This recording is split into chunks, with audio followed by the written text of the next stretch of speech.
As-tu déjà imaginé le ciel tout entier plongé dans un silence absolu? Aucun chant d'ange, aucune adoration, aucun mouvement.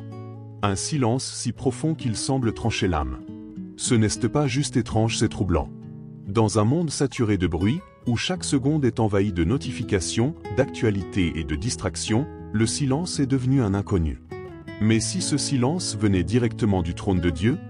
Dans Apocalypse 81, un verset souvent ignoré ou mal compris attire l'attention, il y eut un silence dans le ciel, d'environ une demi-heure. Cela ne paraît pas long mais bibliquement, ce silence résonne plus fort que le tonnerre. C'est le moment où la miséricorde s'interrompt et le jugement approche. Une pause sacrée, lourde de tristesse céleste, de justice divine et d'un ultime appel au salut. Ici-bas, pendant que certains tournent tout en dérision, ni les signes ou crient à la théorie du complot, un tribunal est près dans les cieux. Le jugement dernier ne commence pas par les trompettes ou le feu, il commence par le silence.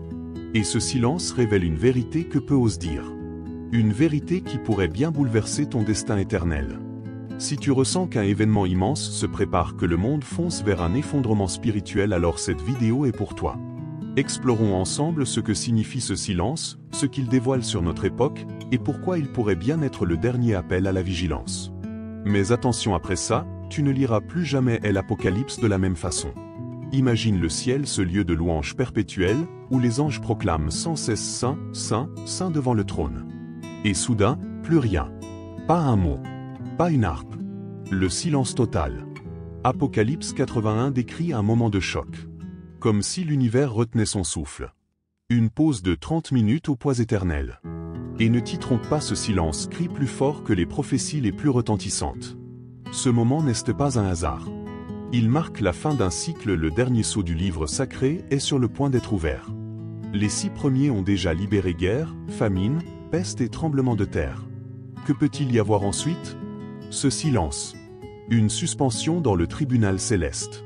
Comme si le ciel reconnaissait que l'instant qui vient est si grand, si solennel, que le son lui-même doit s'effacer. Ce silence n'est pas un vide. Il est un message. Un signe de la gravité extrême du jugement à venir.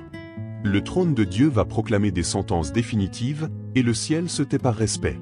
Tu sais que, dans les tribunaux humains, le silence est imposé quand le juge parle. Alors imagine ce que signifie le silence lorsque c'est Dieu lui-même qui s'apprête à parler. Ce verset d'Apocalypse passe souvent sous silence dans les sermons. Peut-être parce qu'il dérange. Le jugement dernier ne fait pas autant de vues qu'un verset de motivation. Et pourtant, ce silence, cet instant entre la miséricorde et la justice, est l'un des plus solennels de toute la prophétie biblique. Il n'hurle pas. Il murmure: prépare-toi. Le plus tragique, c'est que malgré cet avertissement, beaucoup continuent comme si de rien n'était. Le ciel se tait et la terre fait du bruit. Même, moquerie, distraction. Personne n'écoute. Le silence du ciel annonce un conflit spirituel sans précédent. Et pourtant, peu entendent simplement parce qu'ils ne savent plus écouter. As-tu remarqué comme le silence avant un verdict peut être plus angoissant que le verdict lui-même? Dans le ciel, c'est ce qui se passe. Quand le 7e sceau est brisé, il n'y a pas de tonnerre, pas d'éclair. Juste le silence. Une pause sacrée dans le tribunal céleste. Comme si tout l'univers attendait, en tremblant, la sentence ultime. Ce silence est un langage divin. Dieu ne commence pas le jugement avec fracas mais avec silence. C'est une respiration suspendue entre la grâce et la justice. Une transition. Et lorsque le ciel se tait, les esprits éveillés frémissent. Car le silence effraie souvent plus que le bruit. Imagine une salle d'audience, juste avant que le juge ne parle. Un souffle, un regard puis le verdict. Le trône de Dieu va bientôt se manifester, et même les anges se taisent. Cette pause révèle que ce qui vient demande préparation et révérence. Le 7e sceau ne s'ouvre pas dans le tumulte, mais dans la révérence. Cela nous enseigne une leçon: les plus grandes interventions divines ne sont pas toujours bruyantes.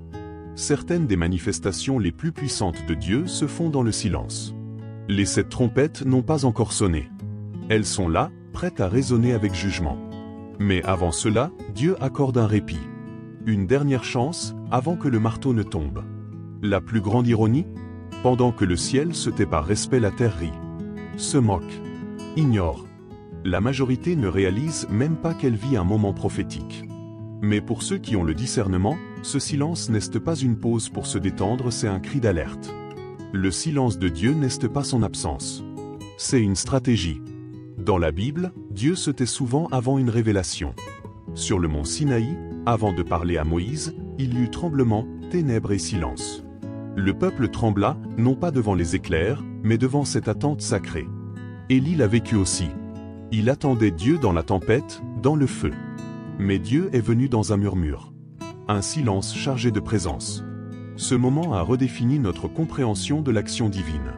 Quand tout semble silencieux, c'est peut-être que Dieu est plus proche que jamais.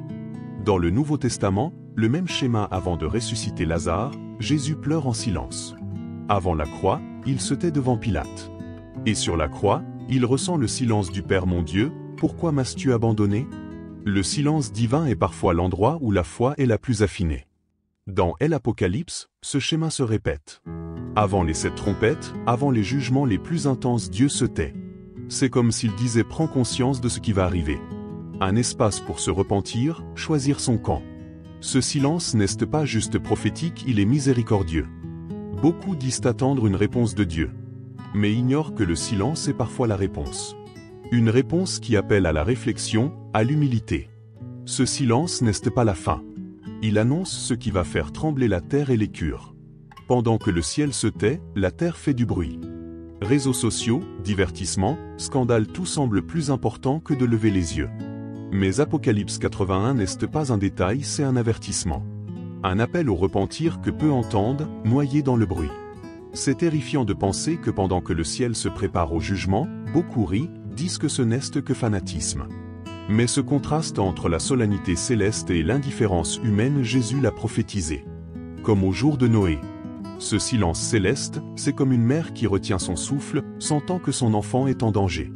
Le trône observe, dans la douleur et la grâce. Il y a une tristesse dans ce silence. Une compassion profonde, une attente ultime de conversion. Et c'est là que nous entrons en gardant la vigilance spirituelle. Ce n'est pas une affaire de peur, mais de conscience. Être aligné avec le livre de vie. Avoir les yeux fixés sur l'éternité. Pas besoin de fuir le monde, mais de ne pas oublier que nous sommes dans une guerre invisible. Un simple exercice prend 5 minutes par jour. En silence. Sans téléphone. Sans musique. Toi et Dieu. Cela peut sembler peu, mais c'est une ouverture vers l'écoute spirituelle. Si le ciel s'est arrêté 30 minutes, peut-être devons-nous aussi nous arrêter. Le silence de l'Apocalypse n'est pas un vide, c'est un dernier souffle de grâce. Un appel. Une main tendue avant la fermeture de la porte de la grâce. Ce n'est pas l'indifférence de Dieu, c'est sa compassion. Une dernière chance avant le tribunal. Ce moment, c'est ce silence tendu avant qu'une sirène ne hurle. La trompette n'a pas encore retenti, mais l'alerte est déjà là. Et Dieu attend encore. La porte de la grâce est entr'ouverte. Mais plus pour longtemps. Quand la trompette sonnera, ce sera trop tard. Certains croient que le silence de Dieu est de l'abandon. Mais c'est en fait de la patience. Il attend encore ton retour. Ton réveil. Ton repentir. C'est le moment entre l'étincelle et l'explosion. Vois ce silence comme miséricorde. Dieu aurait pu juger le monde. Mais il attend. Il offre une chance de plus. Une occasion d'inscrire ton nom dans le livre de vie. Qui comprend cela n'attend pas, il agit. Tu veux répondre à cet appel? Commence par un simple Seigneur, pardonne-moi. Tu n'as pas besoin d'être parfait. Juste disposé. Relis les prophéties. Prie avec sincérité. Ce temps de silence est le moment de s'aligner. Même dans ce silence, une voix parle encore. Celle de Jésus-Christ. Dans le silence d'Apocalypse 81, il y a une parole non dite, mais ressentie revient à moi tant qu'il est temps. C'est un murmure d'amour. Un appel du berger. Beaucoup imaginent la fin comme une explosion de colère divine. Mais oublient que, avant la justice, vient l'amour. Le silence du ciel est une preuve d'attente. Une ouverture pour décider. Oui, même le ciel s'arrête pour toi. Car Jésus ne veut perdre personne. C'est comme un père qui regarde son fils dans les yeux, espérant entendre « je suis désolé ». Ce moment, plus fort que la punition. Le silence, c'est la dernière opportunité d'un choix volontaire. Non par peur, mais par amour. Si le ciel se tait, c'est peut-être que Jésus attend ta réponse. Pas celle apprise à l'église. Mais la vraie. Celle qui reconnaît que sans lui, il n'y a pas de salut. Ce silence est un pont, pas un mur. Entre le chaos et l'espérance. Et il t'attend. Alors, n'attends pas la trompette pour te réveiller. Car quand elle sonnera, il sera trop tard. Maintenant est le moment d'écouter ce que seul le silence peut dire. Et maintenant que tu connais le poids du silence dès Apocalypse 81, que vas-tu en faire? Continuer à vivre comme si de rien n'était? Ou t'arrêter, te repentir, te réaligner avec le dessein de Dieu pour ta vie? Car le jugement ne commence pas avec des éclairs. Il commence avec une pause. Et peut-être cette pause est exactement ce dont ton âme avait besoin. Écoutais-tu encore le ciel? Ou laissais-tu le vacarme du monde étouffer la seule voix qui compte? Peut-être que cette vidéo est ton dernier appel avant que le ciel ne se taise pour de bon. Mais la bonne nouvelle? C'est que tant qu'il y a silence, il y a encore une chance. Jésus est à la porte. Le livre de vie est encore ouvert. Et la décision est entre tes mains.